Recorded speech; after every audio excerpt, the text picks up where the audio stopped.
One of my favorite workshops to do for new clients is appreciation in the workplace. And it is based off of this book, The 5 Languages of Appreciation in the Workplace. Now, if you're familiar with the 5 love languages, this is the same author who partnered with an industrial organizational psychologist and discovered that the same love languages, apply to the workplace when it comes to people feeling appreciated. So really quick, those languages are words of affirmation, acts of service, quality time, gifts, and touch. When it comes to the workplace, we don't spend a ton of time talking about touch.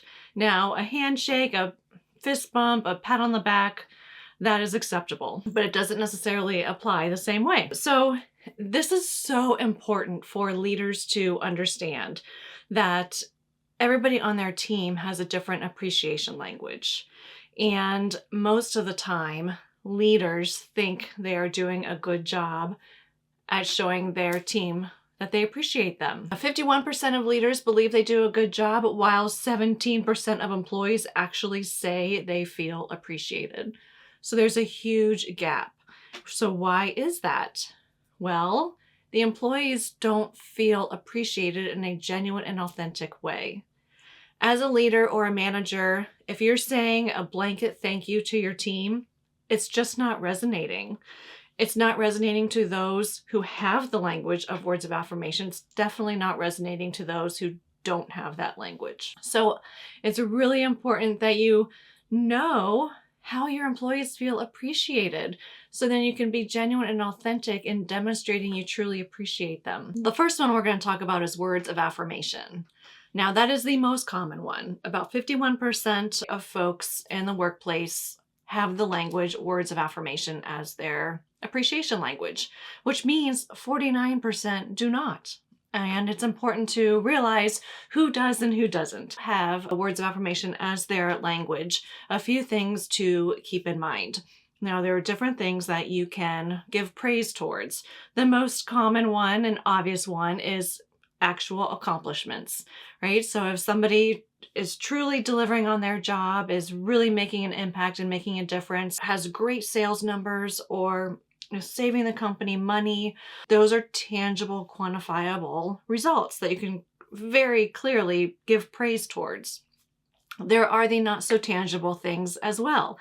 So that could just be somebody's character, right? You can give words of affirmation and praise towards those on your team regarding their character, whether they're demonstrating great courage or perseverance, or they're staying focused in a bit of a chaotic moment. They're inspiring. They're showing compassion. So there's different ways to share your appreciation for those different traits.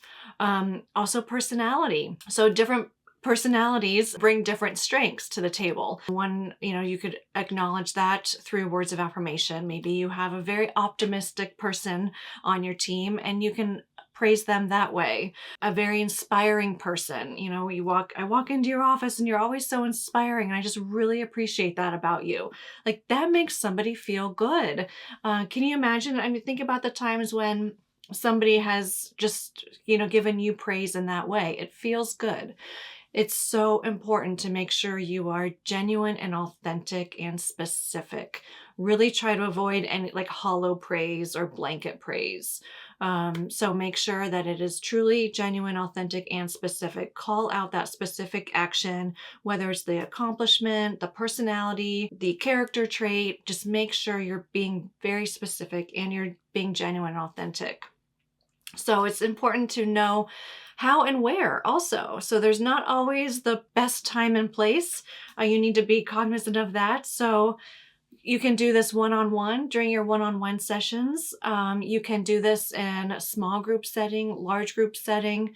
Just be aware of people who may or may not enjoy large group settings. I personally remember a time when I was called up onto a stage in front of a very large audience and given an award for something, and I just didn't enjoy that. I really appreciated the gesture and the recognition and the acknowledgement, but the manner in which it was done was not my favorite. So it's really important to be aware of the style and the setting that is preferred.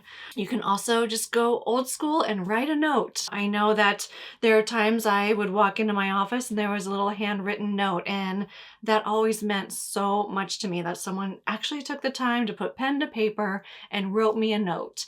And so it's little things like that that just really make a difference and really go towards improving the culture and building trust. Once again, pay attention to avoiding the hollow praise. When you have someone whose language is words of affirmation, truly be specific and genuine and authentic. Make sure you are aware of your tone as well as your body language. So make sure that is matching what you're saying. It's not effective when your tone or your body language is not authentic. So it's really important that that message is matching. So those are a few things to keep in mind when you are talking to someone whose appreciation language is words of affirmation. Stay tuned and we'll touch on the next language.